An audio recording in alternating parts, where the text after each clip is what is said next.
Congress general secretary Priyanka Gandhi ने पीर को हैदराबाद के सरूनगर स्टेडियम में युवा संघर्ष सभा में हैदराबाद यूथ डिक्लेरेशन जारी किया।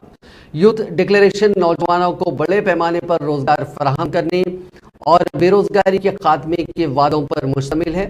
जलसे-आम से खिताब करते हुए प्रियंका गांधी ने कहा कि फंड्स, पानी और नौकरियां तेलंगाना का नारा था। सबने रियासत के लिए जद्दोजहद की और कई कुर्बानियां दी। मेरे खानदान ने भी इस मुल्क के लिए बहुत कुर्बानियां दी।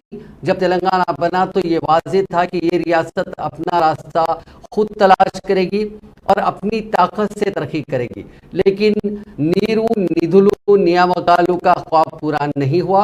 फंड्स, पानी और नौकरियां वज़ीर आला, उनके खानदान और उनके दोस्तों तक महदूद हो गई।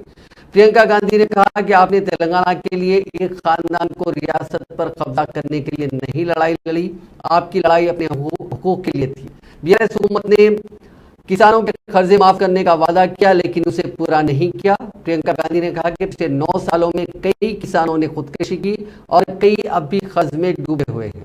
उन्होंने कहा कि bye bye Modi, bye bye KCR तभी होगा जब आप अपनी जिम्मेदारी को समझेंगे।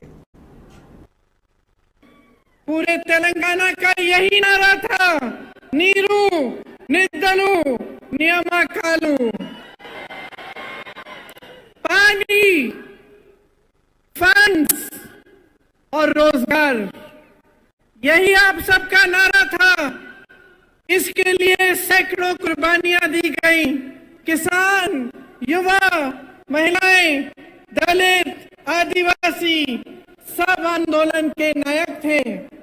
यहाँ की बेटियां इस आंदोलन के नायक थे। ऐसा कोई एक नेता नहीं था जिसने इस आंदोलन को आगे बढ़ाया।